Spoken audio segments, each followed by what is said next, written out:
ఆపలేరు. Nobody can stop this flow. Hallelujah, hallelujah, hallelujah, hallelujah. తీద్దాం 2వ పేతురు రాసిన పత్రిక 2వ అధ్యాయం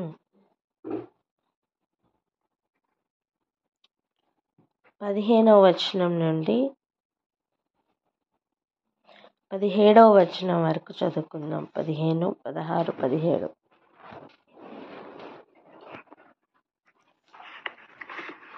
రెండవ పేతురు 2వ అధ్యాయము 15, 16 వచనాలు.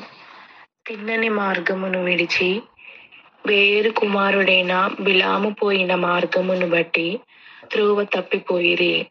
ఆ బిలాము దుర్నీతి వలన కలుగు బహుమానమును ప్రేమించెను.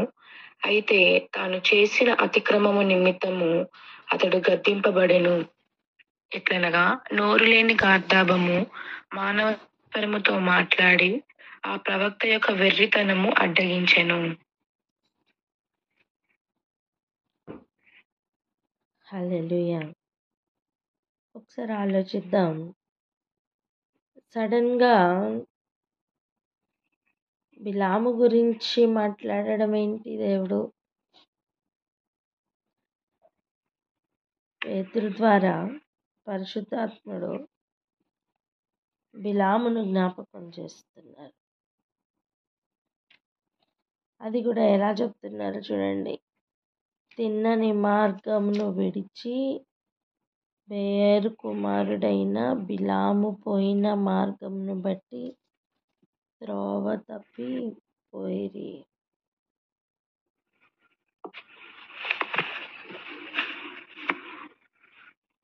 ఈ బిలామట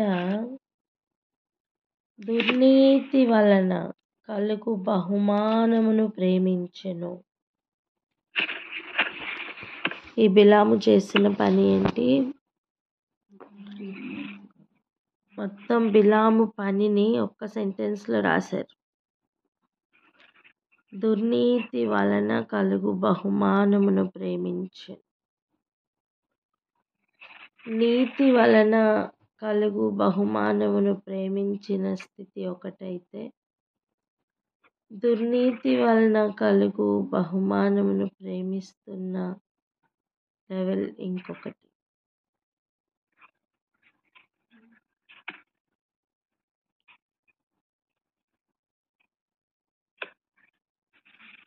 కృప ఏంటి అంటే ఆ సమయం కూడా, ఏ సమయం? దుర్నీతిని ప్రేమించి కదులుతున్న సమయంలో కూడా దేవుడు గార్ధమం ద్వారా మాట్లాడడానికి కృపనిచ్చాడు.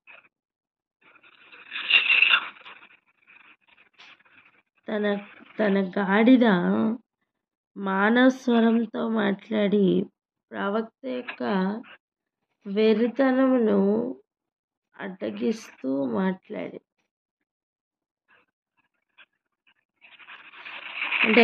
అంటే గాడిదకి దేవుడు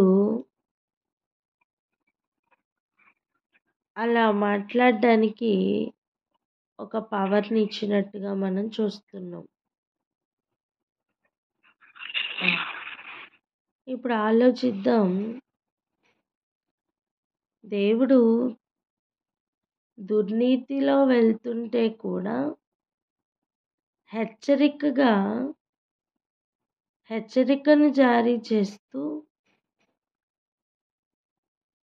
గాడిదకి కూడా మానవ స్వరంను దయచేసి మాట్లాడినట్లుగా దుర్నీతిని అనుసరించి వెళ్ళిపోతున్న సమయం ఎవరో ఒకరి ద్వారా దేవుడు హెచ్చరిస్తున్నట్లుగానే మనం చూస్తున్నాం. అవును, దేవుడు మనం అనుకోనని రీతిగానే హెచ్చరికలను పంపిస్తూ ఉంటారు. నీతిని అనుసరించకుండా వెళ్తూ వేరే రకమైన బహుమానంను ఆశించినా ప్రేమించినా సరే దేవుడు అక్కడ ఒకసారి అడ్డగించి ఎవరి ద్వారానైనా సరే మాట్లాడుతున్న విషయాన్ని మనం గమనిస్తాం. చూడండి, గెహజీ వద్దు అని చెప్పి ఎలీషా చెప్పిన వాటి వెంట వెళ్తున్న సమయం, ఎలీషా ద్వారానే దేవుడు గెహజీతో మాట్లాడలేదా? మాట్లాడారు. అలా తిన్నని మార్గంను విడిచిపెడుతున్న సమయం దేవుడు ఎవరో ఒకరి ద్వారా హెచ్చరిస్తున్న సందర్భాలను మనం చూస్తున్నాం. మరి గెహజీ మార్పు పొందెనా? లేదు. మరి తినని మార్గంను విడిచి తిరుగుతూ వెళ్తున్న అనేక మందిని ఒకసారి ఆలోచించి, దేవుడు ప్రతి ఒక్కరికి కూడా ఒక అవకాశాన్ని ఇస్తున్నట్లుగానే మనం చూస్తున్నాం. అన్యూజువల్గా దేవుడు వీరికి కూడా వాయిస్ రేజ్ చేయడానికి, లేదా వీరికి కూడా ఒకసారి మాట్లాడడానికి అవకాశం ఇచ్చినట్టుగా చూస్తున్నాం.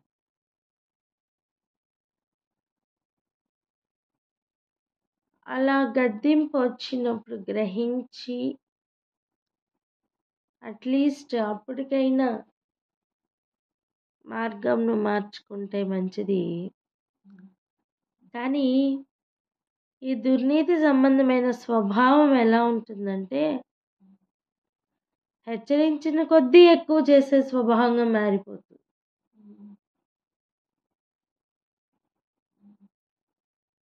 ఈ స్వభావం ఎలా ఉంటుందండి? హెచ్చరించిన కొద్దీ ఇంకా ఎక్కువ స్థాయిలో కదులుతున్నట్లుగా మనం గమనించగలం. ఇక్కడ ఆగి ఒక ప్రార్థన చేసుకుందాం. ఏమనంటే, మొదటిగా దుర్నీతి సంబంధమైన దేన్ని కూడా ప్రేమించద్దని, రెండవది ఒకవేళ అలా గనక వెళ్తుంటే, అడుగులు వేస్తుంటే, ఇదిగో దేవుడు ఎంత సమర్థుడో చూడండి. గాడిదకి కూడా మానస్వరం తెప్పించగలిగినంత పవర్ఫుల్గా దేవుడు పనిచేస్తున్నారే, హెచ్చరిస్తున్నారే. అలా దేవా ఏదో ఒక రకంగా మమ్మల్ని అడ్డగించమని కూడా ప్రార్థన చేద్దాం. ఇది ప్రార్థన వ్యక్తిగతంగా ప్రతి ఒక్కరు చేసుకుంటేనే మనం మంచిది.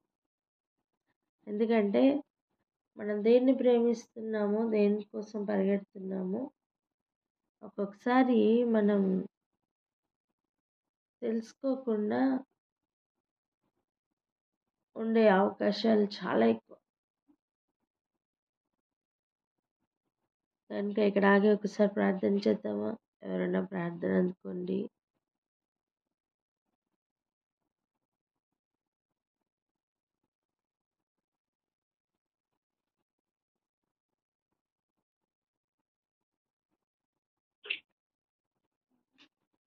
హల్లెలూయా.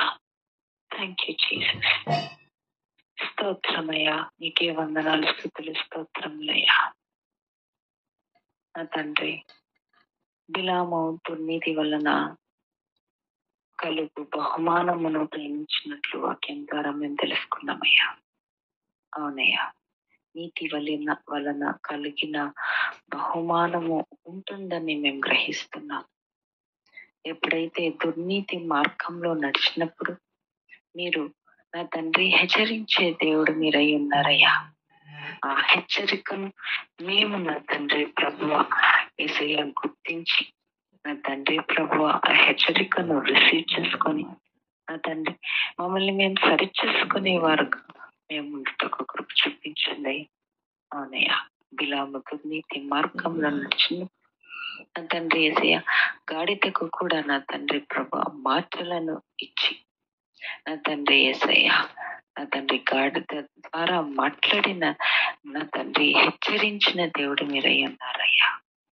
నా తండ్రి ప్రభా, అలాగే గెహజీ కూడా తప్పు చేసినప్పుడు ఎలీషా ద్వారా నా తండ్రి నా తండ్రి హెచ్చరించినట్లను నా తండ్రి ప్రభా మేము చూస్తున్నామయ్యా.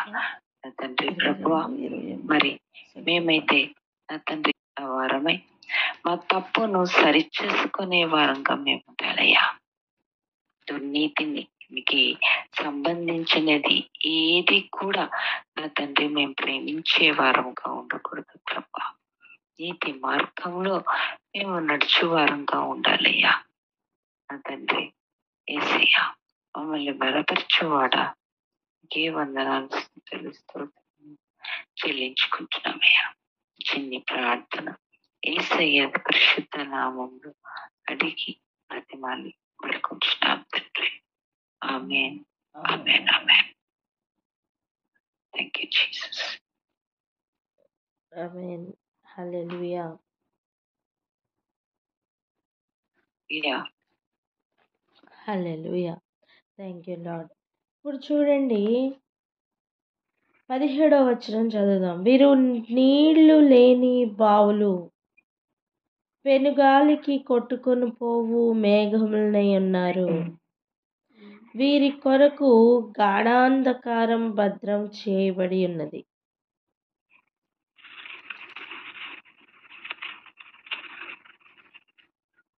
ఇలా నీతి మార్గంను విడిచి దుర్నీతి మార్గంను పోవడానికి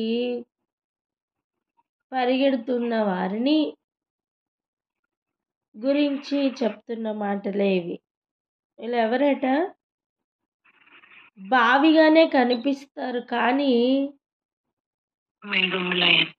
నీళ్లు లేని బావులు.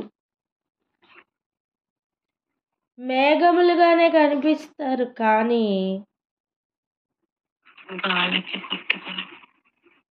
దాంట్లో కూడా నీరు ఉండదన్నమాట. అందుకే ఏంటి, గాలికి కొట్టుకొని పోతున్న మేఘములుగా ఉంటారు.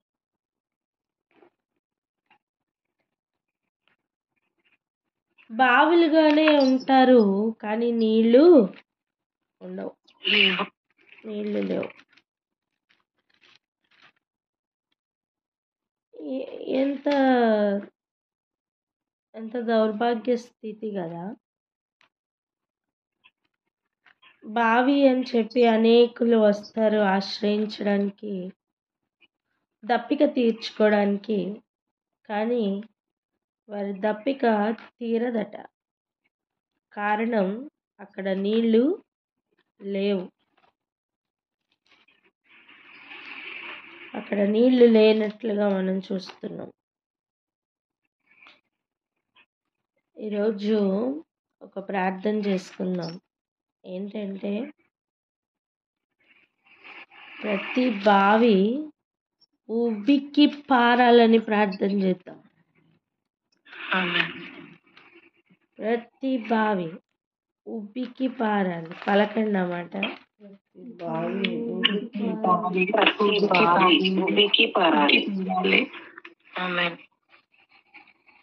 ప్రతి బావి ఉబ్బికి పారాలని ప్రార్థన చేద్దాం. హల్లెలూయా. బావుల్లో నీళ్లు ఊటలు ఊటలు ఊటలు ఊటలు బయటికి రావాలని ప్రార్థన చేద్దాం. బావుల గురించి ఒక్కొక్క బావి తవ్వుతుంటే అడ్డగిస్తూ మూసివేస్తున్న ఫిలిస్తీన్లు ఎప్పుడూ కూడా వెంటాడుతూనే ఉండినారు. ఎవరిని?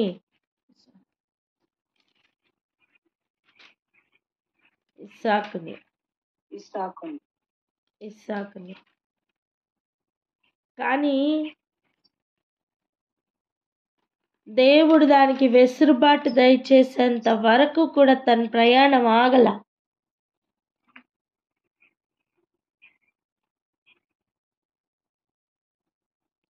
దేవుడు తనని తనకి ఎడమ కలుగు చేసేంత వరకు కూడా ఎన్ని ఆటంకాలు వచ్చినా బావులను మరలా తవ్విస్తూనే ఉన్న ఒక అనుభవాన్ని మనం చూస్తున్నాం. అలా ఇస్సాకు వలె బావులను త్రవ్విస్తున్న ఒక అనుభవం ఉండాలని ప్రార్థన చేద్దాం. రెండవది, మూసివేయబడుతున్న బావుల ఇదిగో ఊటలతో నిండుకున్న బావులు తెరవబడాలని ప్రార్థన చేద్దాం.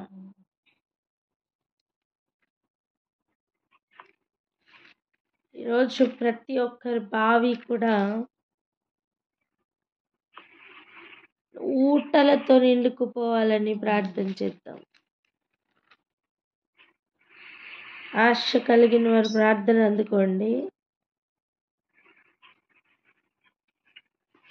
స్తోత్రం స్తోత్రం స్తోత్రం. పరిశుద్ధుడా గొప్ప దేవ వందనములు స్తోత్రములు నాయన తండ్రి. ఉదయకాల సమయం అందు ప్రభా అయ్యా మాతో మాట్లాడుతూ తండ్రి నాయన యేసయ్య ప్రభు ప్రార్థించటకు మీరు ఇచ్చిన గొప్ప కృపను బట్టి వందనములు స్తోత్రములు స్తోత్రములు నాయన.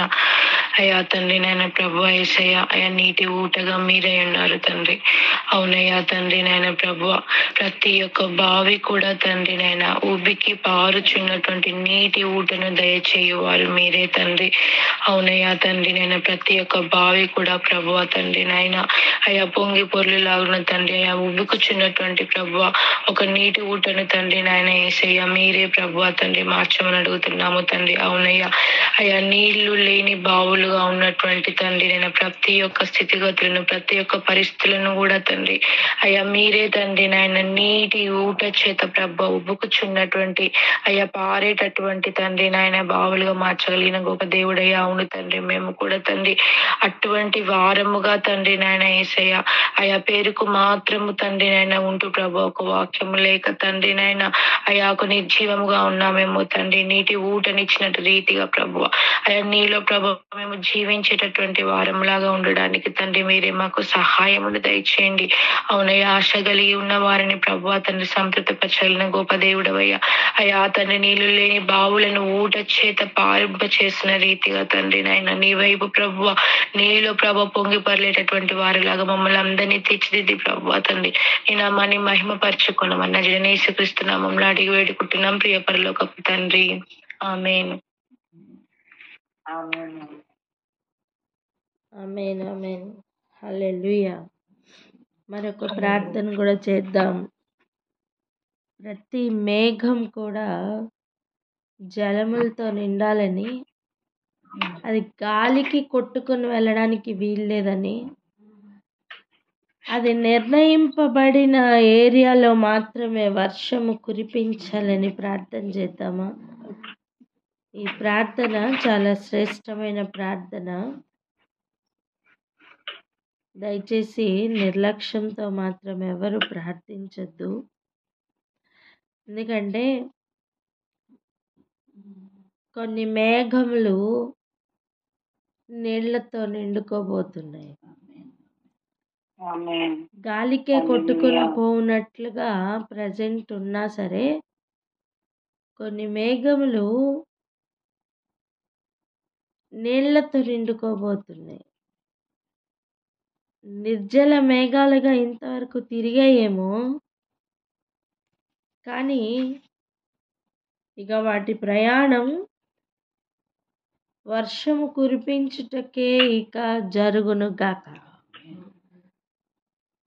ఆమేన్ ఆమేన్ ఆమేన్. ఎవరైనా ప్రార్థన అందుకోండి.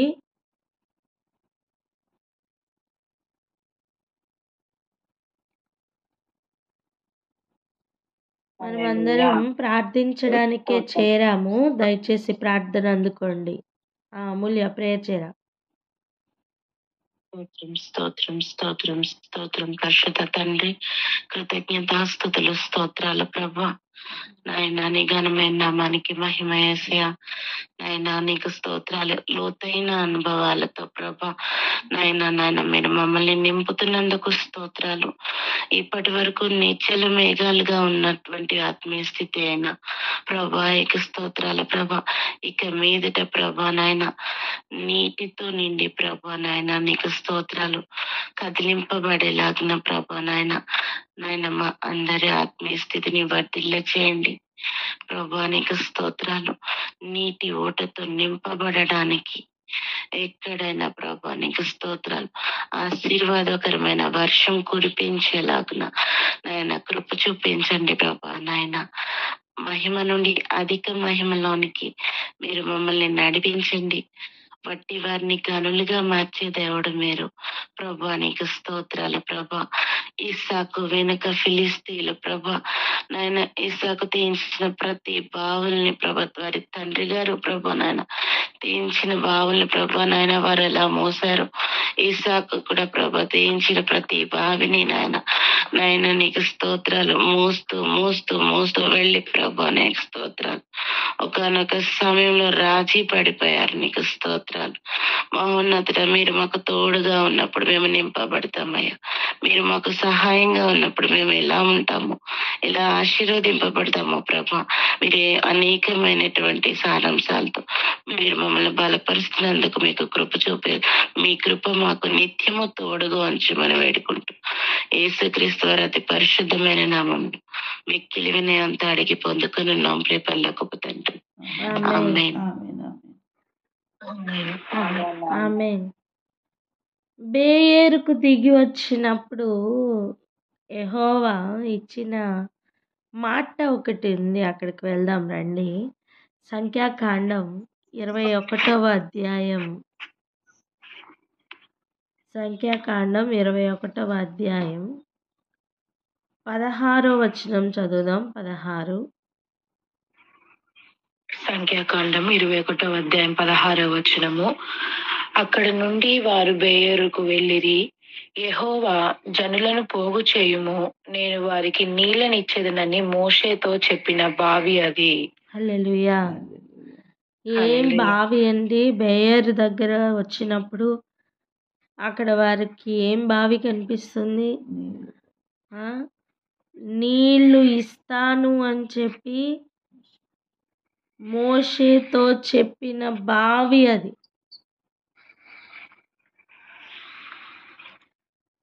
యెహోవా జనులను పోగు చేయము, నేను ఏమి ఇస్తానని చెప్పారు? వారికి నీళ్ళు ఇస్తానన్న బావి అది. హల్లెలూయా. అప్పుడు ఇశ్రాయేలీయులు ఈ పాట పాడుతున్నారు. ఏమని? బావి ఉబుకుము అని దాన్ని కీర్తించారటండి. బావి ఏలికలు దాని త్రవ్విరి, తమ అధికార దండముల చేత కర్రల చేతను జనుల అధికారులు దాన్ని త్రవ్విరి. ఎప్పుడు దాన్ని త్రవ్విరి? బావి ఉబ్బుకుము అని కీర్తనలు పాడుతున్నప్పుడు ఆ బావిని తవ్వడానికి ఏలికలు దానిని తవ్వారట. అంటే దాన్ని త్రవ్వడానికి కూడా కొంతమందిని నియమించినట్టుగా మనం చూస్తున్నాం. హల్లెలూయా. దయచేసి ఆలోచిద్దాం. బావి ఉబుకుము అనే ఆశ మంచిది. హల్లెలూయా. జలములతో నిండు మేఘముల గురించి చేసిన ప్రార్థన మంచిది. మేఘం వచ్చిందంటే వర్షం పడుతుంది అని ఆశతో ఉన్న అనేక ప్రజలు అయ్యో మేఘం వెళ్ళిపోయింది అని బాధపడిన దినాలు ఇక చాలు. బావి ఉంది కదా, సేద తీరడానికి, దాహం తీర్చుకోవడానికి అని పరుగులు పెడుతూ ఉన్న సమయంలో ఉన్నాయేమో. పరుగులు పెడుతున్న ప్రజలు ఉన్నారేమో, సామాన్యులు ఉన్నారేమో, దాహం తీరునట్లుగా ఇదిగో ప్రతి బావి ఉబ్బుకునుగాక. ఆ రోజు ఇశ్రాయేలీలు బేయరికి వచ్చినప్పుడు పాడిన పాటనే ఇది, బావి ఉబ్బుకుము అని. అలా ఊటలు నిండునుగాక. భూమి మీద ఉన్న సమయం మాత్రమే ఈ అవకాశం ఉంది కదా, అలాగ కూడా ఉబ్బకకుండా, ఊటలు లేకుండా, బావిలో నీళ్లు లేకుండా అయిపోయిన అనేక జీవితాలను దేవుడు గాఢాంధకారంలో భద్రం చేయడానికి పెట్టారట. ఏది మంచిది, ఏ స్థితి మంచిది? గాఢాంధకారంలోకి వెళ్ళే స్థితా, లేదా ప్రయోజనకరంగా మారుతున్న స్థితా? పూడ్చివేయడానికి ఫిలిస్తీన్లు ఎప్పుడూ ఉండేవాళ్ళు, లేదా వేరొకరు ఉండొచ్చు, వారి పనే అది. వారి మీద వంక పెట్టడానికి లేదండి.